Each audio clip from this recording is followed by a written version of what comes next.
আল আদ ইংরেজিতে বলে জাস্টিস, ন্যায় বিচার, সুবিচার, সুশাসন। সব জায়গায় এই জাস্টিস থাকা দরকার। Justice should be prevail in the society. আদল অনেকে না বুঝলেও আদালত শব্দটা বুঝবে না। যেখানে বিচার কার্যের ফয়সালা করা হয়, কোর্ট কাচারি আদালত, এটা তো ভেরি কমন। আদালত যেখানে ন্যায় বিচার হবে, সুশাসন হবে। কিন্তু ভাগ্যের কি নির্মম পরিহাস, ওখান থেকে মিথ্যা সাক্ষী দিয়ে মনমতো রায় দিয়ে দেয়া হয়। এগুলোর পরিবর্তন হওয়ার দরকার আছে না নাই?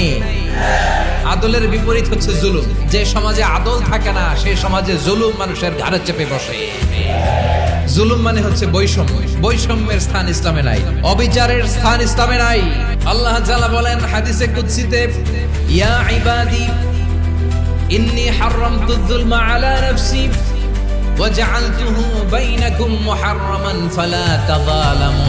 আমার গোলামেরা শোনো, নিশ্চয় আমি আল্লাহ তাআলা জুলুমকে আমি আমার উপরে হারাম করেছি, অনুরূপভাবে জুলুম করাকে তোমাদের উপরেও হারাম করেছি। ফলে ফালা তাযালামু, তোমরা একে অপরের সাথে জুলুম করো না।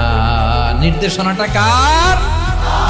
যে আমি জুলুমকে নিজের জন্য হারাম করেছি এবং তোমাদের জন্য হারাম করেছি। আমরা আর এরকম কোন জুলুম বাংলাদেশে দেখতে চাই না। জোরে বলেন ঠিক কিনা? আমরা আর নতুন করে কেউ জালিম হোক এটা চাই না। নতুন করে আবার কেউ ফ্যাসিস্ট হোক আমরা চাই না। এক দল আরেক দলকে নিশ্চিহ্ন করার রাজনীতি করুক আমরা চাই না। আমরা সুশাসনের বাংলাদেশ চাই। আমরা বিশ্বের বুকে সম্মান নিয়ে মাথা উঁচু করে দাঁড়াতে চাই। ঠিক কিনা বলেন? আল্লাহ তাআলা আদলের আদেশ দিয়েছেন, সুশাসনের, ন্যায় বিচারের আদেশ দিয়েছেন। ইন্নাল্লাহা ইয়ামুরু বিল আদল।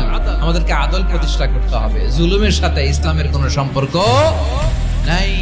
পশ্চিমারা আমাদেরকে ইনসাফ শিখায়, আমাদেরকে সুশাসন শিখায়।